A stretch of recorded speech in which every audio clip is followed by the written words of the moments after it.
بسم اللہ الرحمن الرحیم۔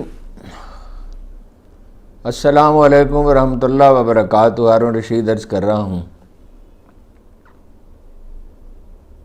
محترمہ مریم نواز کو جیل کا دورہ کرنا تھا، میں نے پتہ نہیں کیا نہیں، میرا خیال ہو چکا ہوگا اب تک۔ اس کی بڑی رودات دلچسپ ہے، اس سے پہلے وہاں کیا کیا انتظامات کیے گئے۔ عمران خان صاحب اسی اپنی مزاحمت کے موڈ میں ہیں، اور انہوں نے کل جو دھمکی دی گئی تھی ان کے ایک سابق درباری کی طرف سے کہ علی امین گنڈا پور کا دور مختصر ہوگا اور عید کے رمضان المبارک کے بعد پرابلم ہو جائیں گے، تو انہوں نے کہا گورنر راج لگانا ہے تو لگا دو، مزاحمت جاری رہے گی۔ بلکہ یہ کہا کہ اسٹیبلشمنٹ اور چند جماعتیں ایک طرف کھڑی ہیں اور قوم دوسری طرف کھڑی ہے، جب یہ ایک قوم بن جائے گی اور سینتھیسس مراد یہ کہ ہو جائے گا، یکسوئی ہو جائے گی، تو یہ ایک قوم بن جائے گی۔ اور یہی پروسیس ہے، مدتوں سے ہم عرض کر رہے ہیں قوم کی، اگرچہ اس میں کسی طرف سے انتقام کا شائبہ بھی نہیں ہونا چاہیے۔ اگر آج انتقام لیا جا رہا ہے، اذیت دی جا رہی ہے، تو آنے والے کل میں ایسا نہیں ہونا چاہیے۔ اور ایسا تھا نہیں، نواز شریف صاحب کے پچھلے دور میں یہ صورتحال نہیں تھی، دھاندلی تو انہوں نے کی تھی اس وقت بھی، اور 2018 میں عمران خان کو حمایت حاصل تھی، لیکن یہ ہے کہ یہ صورتحال نہیں تھی۔ قیدیوں کے ساتھ بہت برا سلوک کیا جا رہا، بہت برا، خواتین کے ساتھ خاص طور پہ، اور ایسی کوٹ لکھپت جیل کی حالت ہے کہ اس کو الفاظ میں بیان کرتے ہوئے دشواری ہوتی ہے۔ مثلا جب آج صنم جاوید کو سپرنٹینڈنٹ صاحب نے بلایا اور کہا کہ تم بڑی اچھی بچی ہو، تم بڑی پڑھی لکھی ہو، بڑی سمجھدار ہو، جب وہ آئیں چیف منسٹر تو آپ نے کوئی ان سے ایسی بات نہیں کرنی، اور وہ آئیں گی، مطلب اشارہ کیا کہ وہ آپ کی طرف آئیں گی، وہ دیکھنا چاہتی تھی ان کی حالت زار اور اس کا لطف اٹھانا چاہتی تھی۔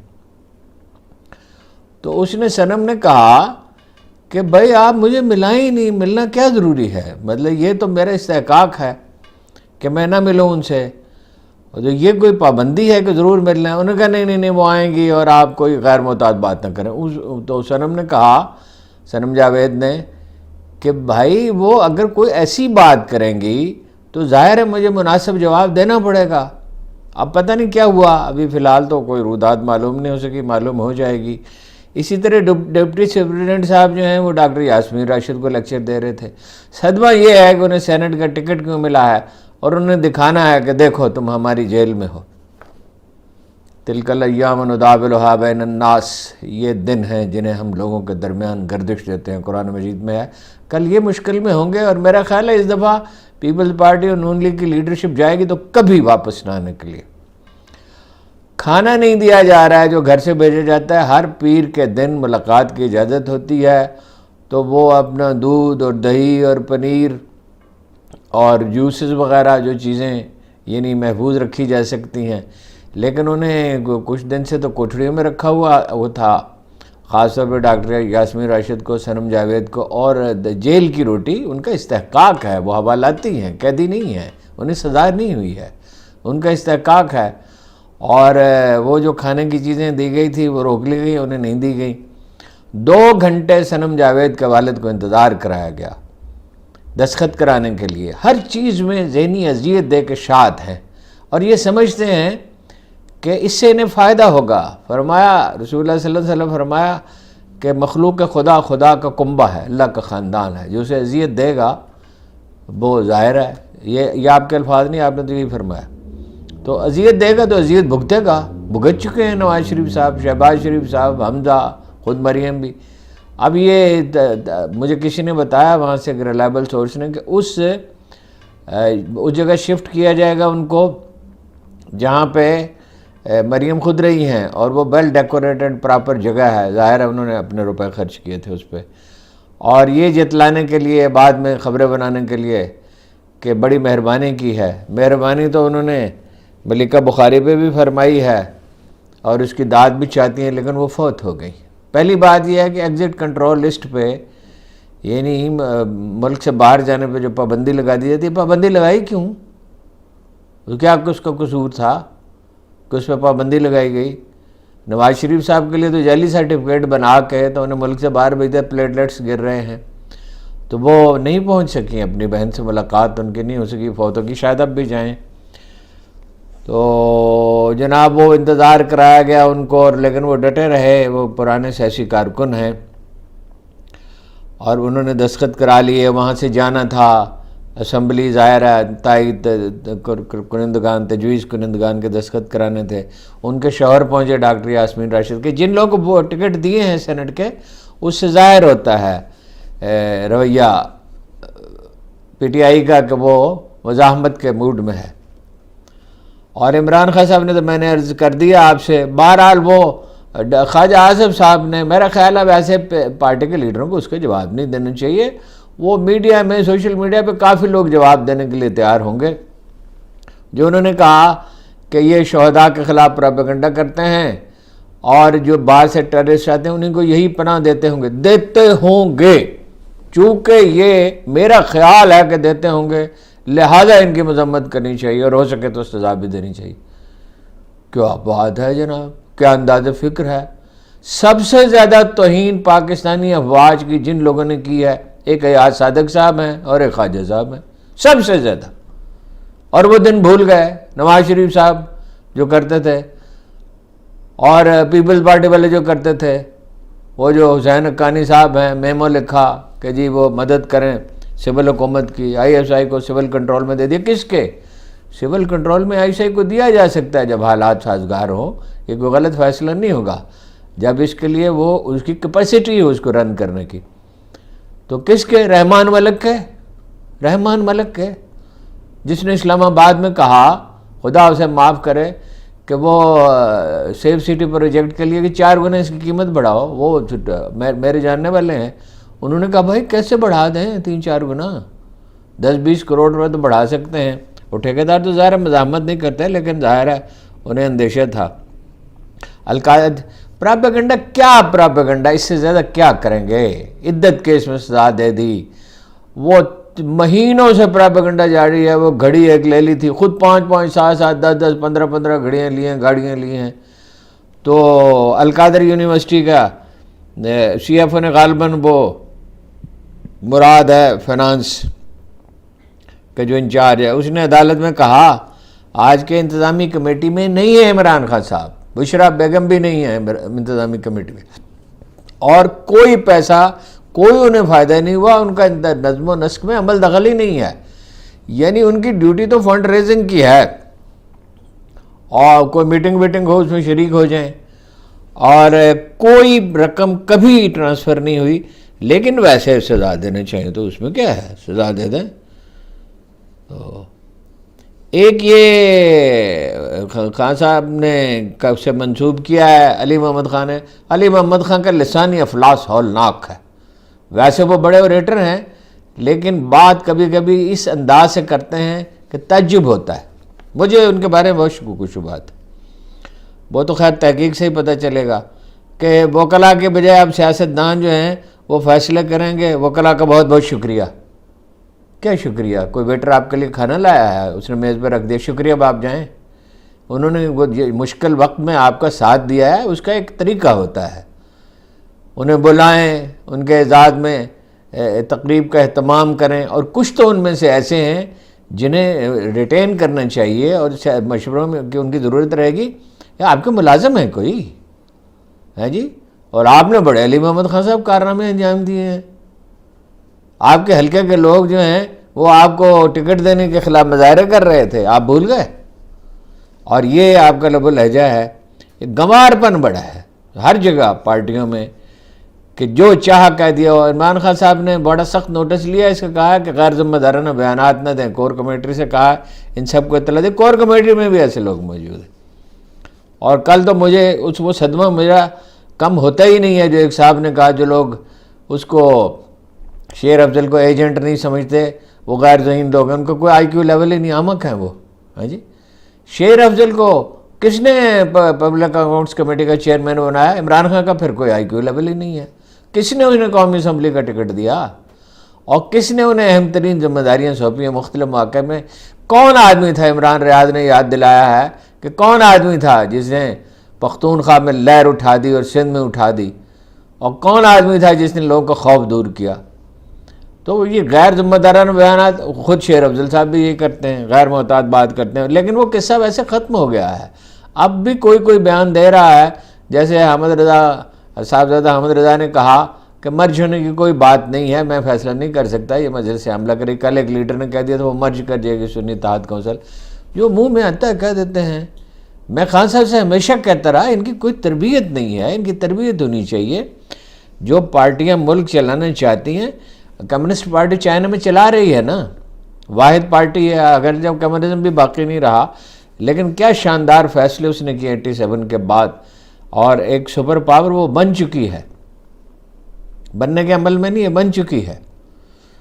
تو لوگوں کی کوئی تربیت ہوتی ہے تو اس سے بہتر ہوتا ہے۔ پیغمبران اعظام نے یہی کیا، رسول اللہ صلی اللہ علیہ وسلم سے لوگوں کو تعلیم دی، ان کی تربیت کی، انہیں سکھایا، انہیں ٹوکا، اور بڑی شائستگی کے ساتھ وہ صاحب علم ہو گئے، وہ سلیقہ مند ہو گئے۔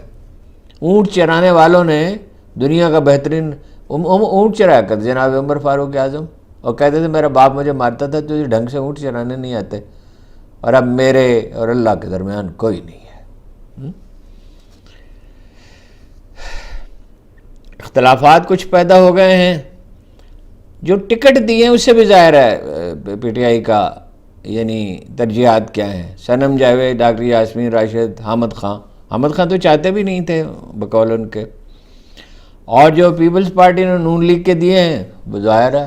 اور یہ اطلاعات یہ ہیں کہ نجم سیٹھی صاحب کہہ رہے ہیں کہ یہ محسن نقوی جو ہے یہ اب زرداری صاحب کا فرزند نہیں ہے، ان تو بیٹا کا بیٹا موضوع لفظ نہیں ہے، اردو خیر ان کی انگریزی اچھی ہے، سیٹھی صاحب کی اردو اچھی نہیں، اس کے فرزند نہیں ہے، اب وہ اسٹیبلشمنٹ کے فرزند ہیں، انہیں ٹکٹ دلائے گئی اسٹیبلشمنٹ، وہ ووٹ دلائے گی، اور کاکڑ بھی انہوں نے کہا بچے ہیں اسٹیبلشمنٹ کے، اور فیصل وابڈہ بھی۔ فیصل وابڈہ تو ہوا میں اڑ رہے ہیں، زمین پہ پاؤں ہی نہیں رکھتے۔ بہت افسوسناک بات یہ ہے کہ گجرات میں جو ضمنی الیکشن ہو رہا ہے، کیسرا الہی گئیں وہ دینے کے لیے کاغذات نامزدگی، جیل میں دستخط کرائے گئے تھے چودھری پرویز الہی کے، تو ریٹرننگ افسر نے ملاقات سے انکار کر دیا، اور کاغذات ان کے وکیل نے کہا کہ چھیننے کی کوشش کی، اور وکیلوں کو گرفتار کرنے کی کوشش کی۔ نون لیگ اور پیپلز پارٹی میں اختلافات ہیں، پہلے تو اس پہ تھے اپنا عرصہ پہ جو پانی کی تقسیم اور اس کی مانیٹرنگ کا ادارہ ہے، وہ نگران حکومت کے دور میں ایک چیئرمین بنا دیا کہ وفاق کا نمائندے کی کوئی ضرورت نہیں تھی، باری باری صوبوں کے لوگ ہوتے، اصل میں ہے ٹیکنالوجی، نیک نیتی کے ساتھ جو معاہدہ ہو چکا ہے اس پہ عمل کیا جائے، اور اگر کوئی تبدیلی کی ضرورت ہو تو سوچ سمجھ کے کی جائے۔ میں نے آپ سے عرض کیا تھا، دوبارہ عرض کرتا ہوں کہ وہ ڈٹے ہوئے ہیں اپنا عالمی آئی ایم ایف والے، کہ وہ انہوں نے بلکہ کچھ مزید اعتراضات کیے ہیں۔ سندھ میں مثلا یہ کہا گیا ہے کہ 50% بچے جو ہیں ان کی پوری غذا نہیں ملتی ہے۔ سندھ میں وسائل سب صوبوں سے تناسب سے زیادہ ہیں، یعنی آبادی کے لحاظ سے، اس لیے کراچی جیسے شہر ہے اور ٹیکس کلیکشن کافی ہے، اور اب تو زراعت بھی ماشاءاللہ بہت اچھی ہے، فصلیں جلدی پکتی ہیں، سندھ میں گرمی جلدی پڑتی ہے، کراچی جیسی مارکیٹ انہیں میسر ہے، حیدرآباد میسر ہے، اور شہر ہیں، تو غذائیت کا حال پتلا ہے، تعلیم کا بھی بہت ہی پتلا ہے۔ 1,38,000 اساتذہ میں سے کہا جاتا ہے کہ 1 لاکھ جو ہیں، خود وزیر تعلیم نے سندھ کے کہا تھا کہ وہ خود کچھ نہیں جانتے، وہ پڑھ نہیں سکتے اور جاتے ہی نہیں ہیں۔ تعلیم کی بھی حالت خراب، 5 سال 5.5 سال ایوریج ہے ایک سٹوڈنٹ جو سکول جاتا ہے، اس کے بعد وہ سکول جاتا ہی نہیں ہے۔ سارا ماحول ہی ایسا ہے، سکولوں پہ قبضے ہیں، جانور بندھے ہوئے ہیں، یہ وہ لوگ ہیں جنہیں اقتدار سونپا گیا ہے، اور یہ کیا، یہ ایک دن یہ لوگ نہیں ہوں گے، اور اس کو مسخروں کا دور شاید مورخ لکھے گا۔ افراد زر جو ہے وہ 5.9% ہے جی انڈیا میں، بنگلہ دیش میں 9.67% ہے، پاکستان میں 28.58%۔ مہنگائی تھی عمران خان کے دور میں 12%، اس پہ لوگ شور مچاتے تھے، ٹھیک ہے 12% زیادہ مہنگائی ہے، کرونا اس کی وجہ تھی نا، جیسے ہی کرونا ختم ہوا حالات بہتر ہونے لگے، شرح ترقی بہتر ہونے لگی افغانستان میں۔ لیکن یہ بہرحال ایک امتحان ہے پوری قوم کا، اور ابتلا سے گزر کے ہی قوم بنتی ہے۔ انشاءاللہ یہ دور گزر جائے گا۔ افغانستان میں ہمارے جو خصوصی نمائندے ہیں جناب آصف درانی، انہوں نے کہا 5 سے 6 ہزار مسلح ٹی ٹی پی کے تحریک طالبان پاکستان، یہ طالبان ایک پاکستانی ہے ایک افغان ہے، اس میں امتیاز کرنا چاہیے، ان کو وہاں پناہ دی گئی ہے، اور اب بھارت انہیں مالی مدد دے رہا ہے، یعنی دوسروں کے ذریعے پہنچاتا ہے، ظاہر ہے براہ راست تو نہیں دے سکتے۔ اسفند یار صاحب جو ہیں چارسدہ سے الیکشن لڑ رہے ہیں، چارسدہ میں رہتے ہیں، بلوچستان سے الیکشن لڑ رہے ہیں، یعنی وہاں کے لوگوں نے تو مسترد کر دیا، اور اسٹیبلشمنٹ نے بھی دست شفقت نہیں رکھا، اب ناراض ہیں، مولانا بھی ناراض ہیں، وہ بھی ناراض، نجم سیٹھی صاحب بہت ناراض ہیں۔ یہ جو گفتگو میں نے آپ سے عرض کی، بھائی ان لوگوں کا خیال رکھو، کوئی لقمہ تارے نہیں دو گے۔ وہ ایک لاہور کے اخبار نویس کے بارے میں قاضی حسین احمد سے کہا تھا نواز شریف نے، قاضی صاحب نے کہا نئی حکومت بنی تھی 90 میں کہ بھئی آپ کے لوگ ہیں اخبار نویس، ان کا خیال رکھا کریں۔ انہوں نے اس کے بارے میں کہا لاہور کے ایک ایڈیٹر کے بارے میں، آپ نہیں جانتے، اس کے منہ میں لقمہ ڈالتے رہو تو ٹھیک رہتا ہے ورنہ بگڑ جاتا ہے۔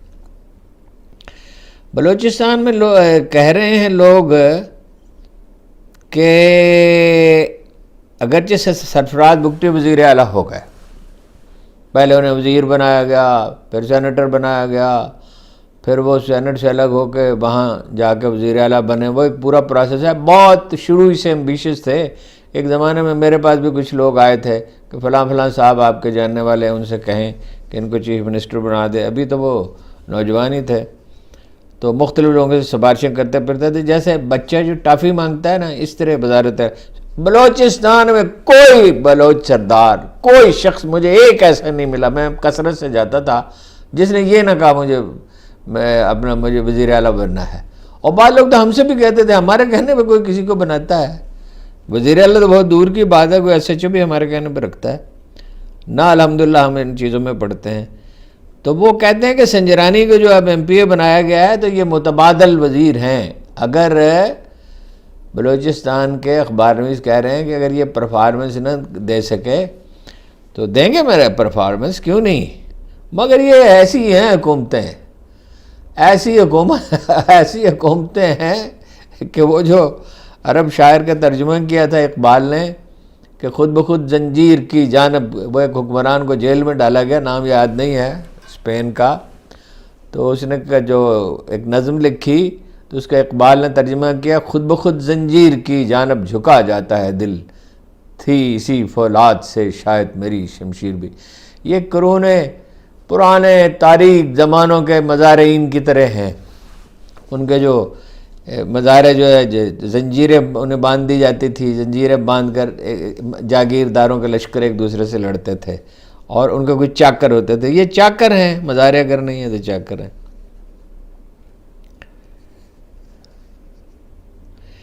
ایک یہ الزام لگایا گیا، الزام یہ ہے کہ جمعیت علماء اسلام نے جن صاحب کو سینٹ کے لیے ٹکٹ دیا ہے وہ منشیات کا دھندا کرتے ہیں، یہ الزام ہے، میں دوبارہ دہرا رہا ہوں، میں یہ نہیں کہہ رہا کہ یہ بات صحیح ہے۔ اور پیپلز پارٹی نے جس امیدوار کو ٹکٹ دیا ہے اس کے بارے میں بھی یہ ہے کہ سمگلر ہیں وہ، تو اور کس کو دیں گے ٹکٹ؟ بہرحال یہ الزام ہے۔ اچھا جی، نجکاری کے لیے وعدہ کر لیا ہوا ہے، وہ تو آپ کو بتائیے، آئی ایم ایف سے، پی آئی اے کا بھی، اور 25,000 کا، اور یہ کہا بندوبست ہو رہا ہے، سب سے پہلے پی آئی اے پھر اور ادارے، اور اس پہ شہری رحمان نے کہا پرائیویٹ پبلک پارٹنرشپ سے اس کو منافع بخش ادارہ بنایا، آپ نے بنایا کیوں نہیں؟ یعنی کیا مذاق ہے اس ملک کا، 1,000 ارب روپے سے زیادہ ضائع ہوتا ہے ان سرکاری اداروں پہ، اور پیپلز پارٹی کا موقف یہ ہے کہ یہ ضائع ہوتا رہنا چاہیے، گٹر میں جائے آدمی، ٹیکس کی خون پسینے، ایک مزدور صبح سے شام تک اینٹیں اٹھاتا ہے، 500 600 700 روپے اسے ملتے ہیں، اور وہ سودا سلب خریدنے کے لیے جاتا ہے، ہر وہ چیز جو وہ خریدتا ہے، چینی، صابن، چائے کی پتی، ہر چیز پہ وہ ٹیکس ادا کرتا ہے، وہ پیسہ جو ہے وہ حکمرانوں کے عیاشیوں کے لیے اس لیے کہ جب یہ جاتے ہیں VIP تو ان کا سامان اٹھانے کے لیے بھاگتے ہیں یونین والے، اور اتنا زیادہ سٹاف ہے کہ دنیا میں کسی ایئر لائن کہتے ہیں، یہ کبھی دنیا کی بہترین ایئر لائنز میں سے ایک تھی جس نے امارات اور سمیت اور افریقہ میں کئی ملکوں میں ایئر لائنز بنائی۔ کو خدا کا خوف کریں، کوئی رتی برابر بھی آپ کو ملک کی پرواہ نہیں ہے۔ ملک اتنی بڑی مصیبت میں پھنس گیا اور آپ جہاں پیسے کا ضیاع ہو رہا ہے آپ کو کوئی پرواہ ہی نہیں ہے۔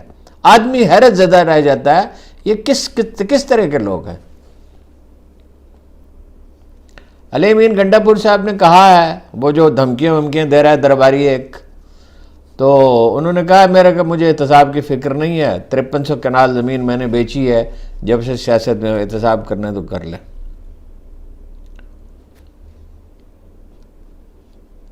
پنجاب کے بارے میں IMF نے اعتراض کیا ہے، انہوں نے کہا ہے کہ ٹیکس کلیکشن نہیں ہے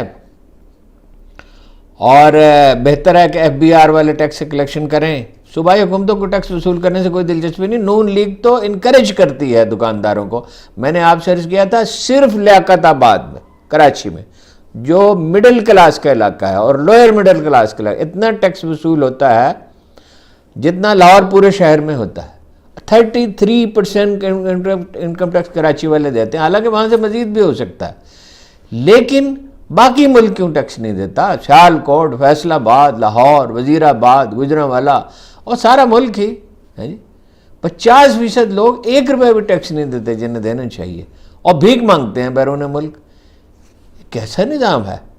میں نے آپ سے عرض کیا تھا $41 بلین بھیک دی جاتی ہے، یا خیراتی اداروں کو، کچھ بہت سارے ادارے تو جینوئن ہیں۔ وہ میں آپ سے عرض کر رہا تھا عمران خان کے خلاف ان کی مہم کی، یعنی اگر کوئی شرم ہو تو باز آئیں کہ یہ سارے پراپیگنڈے کے بعد میں کئی تقریبات میں شریک رہا ہوں، فیصل جو اس کے لیے شوکت خانم کے لیے فنڈ ریزنگ ہوتی تھی، تو 2 لاکھ 4 لاکھ 10 لاکھ 20 لاکھ، خود عمران خان بھی جو ہے وہ 4-5 لاکھ روپے کا اعلان کرتے تھے، 26 کروڑ 50 لاکھ روپے سے زائد جمع ہو گئے۔ یہ ہے آپ کے پراپیگنڈے کا نتیجہ۔ اگر کوئی ہو، احساس ہو تو خود ہی چھوڑ کے چلے جائیں، مگر کہاں۔ اچھا، ایک سیٹھی صاحب نے بڑا دلچسپ انکشاف کیا ہے تو باخبر آدمی، کہ باجوہ صاحب اسٹیشن کمانڈر کے ذریعے نواز شریف کے ساتھ رابطے میں رہتے تھے، ان سے ہمدردی تھی، بات چیت انگیج رکھتے تھے، انہیں ہمدردی تھی، ٹیکٹ فل تو تھے باجوہ، باقی جو کارنامے انہوں نے انجام دیے تو، لیکن اب انہوں نے کہا کہ اب کوئی رابطہ نہیں ہے آرمی چیف کا، اور کہا کہ درمیان اس لیے کہ انہوں نے تو لگایا تھا باجوہ صاحب کو، اور انہوں نے مخالفت کی تھی ان کی، عمران خان صاحب نے، اس لیے ذاتی مسئلہ بھی ہے۔ انہوں نے تو خیر بہت تلخ الفاظ استعمال کیے جس کی کوئی ضرورت نہیں، بس ذاتی مسئلہ کہہ دینا کافی ہے، یہ ان کا فرمان ہے، میں نہیں عرض کر رہا۔ دی نیوز نے ایک رپورٹ چھاپی ہے کھربوں روپے کی، وقت کم تھا میں اس کو تفصیل سے نہیں پڑھ سکا، پڑھوں گا بھی۔ کھربوں روپے کی زمین، کھربوں کی، اگر یہ کھربوں روپے IT پہ لگیں تو آپ کی 10 گنا 20 گنا 30 گنا تک بڑھ جائے برآمدات چند سال میں۔ زمین بیچ ڈالی ہے کراچی کی، سندھ کی سیاستدانوں نے، افسروں نے، پولیس والوں نے۔ اب وہ تفصیل کل اگر کوئی عرض کرنی ضروری ہوئی تو میں عرض کروں گا۔ لوٹ مار ہے جی، چراگاہ ہے یہ پیپلز پارٹی کی چراگاہ ہے، یہ MQM کی چراگاہ ہے۔ یہ الطاف حسین صاحب کہتے تھے کوئی چیز نہیں چھوڑی ہے میرے لوگوں نے، اور نون لیگ کی تو چراگاہ ہے ہی، اور باقیوں کے بھی ہے، جس کا بس چلتا ہے۔ ارشد شریف کے قتل کی ہمارے ریسرچر صاحب نے، ہمارے ساتھی دوست نے وہ ارشد شریف کے قتل کے بارے میں ایک رپورٹ چھوٹی سی مختصر سی بھیجی ہے کہ جون 2023 میں پچھلے چیف جسٹس صاحب تھے جب، تو آخری سماعت ہوئی تھی جون میں اور جولائی کے لیے ملتوی کر دی تھی، 9 ماہ کے باوجود۔ بھٹا کا کیس سنا گیا ہے، ارشد شریف کا نہیں، اور داخلہ دفتر ہو گیا۔ خون خاک نشینہ تھا رزق خاک، مگر یہ لوگ بھولیں گے نہیں، ارشد شریف کو نہیں لوگ بھول سکتے، نہ عمران ریاض پہ جو ظلم ہوا اس کو لوگ بھول سکتے ہیں، اس کی قیمت چکانی پڑے گی۔ جسٹس میاں گل حسن اورنگزیب اور جسٹس ارباب محمد طاہر صاحب نے نوٹ لکھ کے بھیج دیا ہے، ایڈمنسٹریٹر ہیں محترمہ ان کو، کہ جج ابو الحسنات ذوالقرنین صاحب نے مس کنڈکٹ جو کیا ہے عامر مغل، پورا نام ہے عامر مسعود مغل، ان کے کیس میں اس جو الزام ہے، یعنی مس کنڈکٹ کا الزام ہے، اس کی تحقیقات کی جائے۔ 100 ارب روپے جناب، خبر ہے کہ 100 ارب روپے صرف چھوڑ کر گئی حکومت، اور قرض چھوڑ گئی 810 ارب 890 ارب ڈالر کا جو نگران حکومت ہے۔ مولانا فضل الرحمان کا آدمی، یہ مزمل علیہ السلام صاحب نے کہا، مولانا فضل الرحمان کا آدمی تھا جو وزیر اعلیٰ کو تو کوئی پوچھتا نہیں تھا، گورنر صاحب تھے سب کچھ، یہ ان کا سمجھوتا تھا، تو پیسے کہاں بچتے۔ ایک بڑی دلچسپ رپورٹ ہے رمدے خاندان کے بارے میں کہ کوئی قابل ذکر شخص اس کا نہیں ہے، وہ میں اپنے پڑھ کے سنانا چاہتا تھا، میرے موبائل میں محفوظ ہے، یہ کل آپ کو سنا دوں گا کہ کیسے کیسے عہدے انہیں ملے ہیں، یعنی خاندان برامکا کی طرح، جیسے ہارون رشید کے دور میں برمکی خاندان کا ہر آدمی جو ہے وہ کسی نہ کسی اعلیٰ عہدے پر فائز تھا۔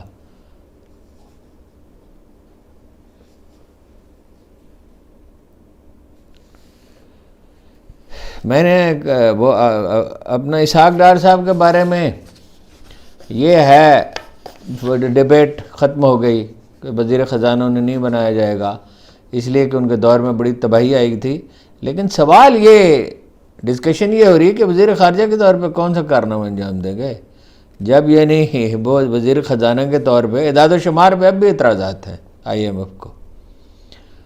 تو آخری یہ عمران خان صاحب نے کہا ہے، اچھا یہ ایک واقعہ یہ ہوا ہے کہ کسی آدمی نے، کوئی گمنام آدمی ہے، اس نے ایک ہیلی کاپٹر پہ جاتی ہے نا چیف منسٹر، جب عمران خان جاتے تھے تو بہت اعتراض ہوتا تھا اور بڑا شور مچتا تھا، اب خود ہیلی کاپٹر پہ جاتی ہیں۔ اس وقت دلیل یہ دی گئی ہے کہ ٹریفک، جو صحیح ہے میرے خیال میں، کہ ٹریفک کا مسئلہ ہوگا اور یہ اور وہ، ظاہر ہے حفاظتی انتظامات کا بھی مسئلہ ہے۔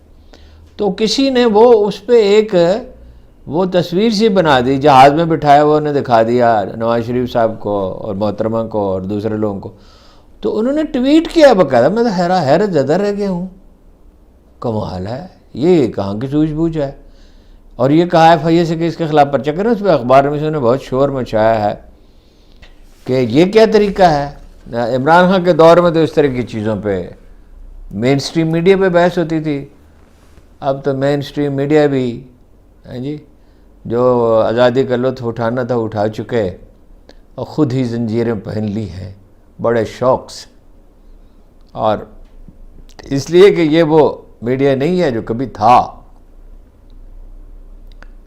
چیف آف آرمی اسٹاف پہ بھی تنقید ہوتی تھی، مجھے یاد ہے جنرل کینی کسی وقت بڑے آزردہ ہوتے تھے، مگر روکا نہیں انہوں نے کسی کو، یہ کہا کہ 7 سے 11 بجے تک جو گفتگو ہوتی ہے اس میں اتنی عدم احتیاط ہے کہ دنیا کے کسی ملک میں نہیں ہے، روکا نہیں۔ لیکن اب تو خیر ضرب سجود ہی ہو گئے، ابتلا کے دنوں میں پتہ چلتا ہے کس میں کتنا دمخم ہے، کس کا کیا کردار ہے، کس کا کتنا فہم اور کتنی بصیرت ہے، اور کون کتنا اظہار کر سکتا ہے، کون کتنا بہادر اور کون کتنا بزدل ہے۔ عمران خان کی آرزو پوری ہو، اللہ کرے، جو اس کی آرزو نہیں ہے، ساری ایک قوم بن جائے اور یہ کوئی ٹریک پہ چڑھ جائے، اور کوئی صرف معاشی ترقی نہیں، کوئی اخلاقی اور علمی افلاس جو ہے اس سے نجات پائے۔ امید تو کچھ نہ کچھ ہے، اس لیے کہ بھئی فیصلے انسانوں کے ہاتھ میں تو نہیں ہیں، اور لوگوں میں ایک بیداری کی لہر بھی ہے، اگرچہ اب بھی بہت سے مغالطے ہیں، لیکن انشاءاللہ آنے والا کل جو ہے وہ بہتر ہوگا۔ ان لوگوں کی کامیابی کا کوئی سوال پیدا نہیں ہوتا، یہ جو ان کے جو انداز ہیں، یہ کامیاب لوگوں کے انداز ایسے ہوتے ہی نہیں ہیں، اور انہوں نے ماضی سے کچھ بھی نہیں سیکھا۔ بس یہی عرض کرنا تھا۔ آپ کا بہت بہت شکریہ۔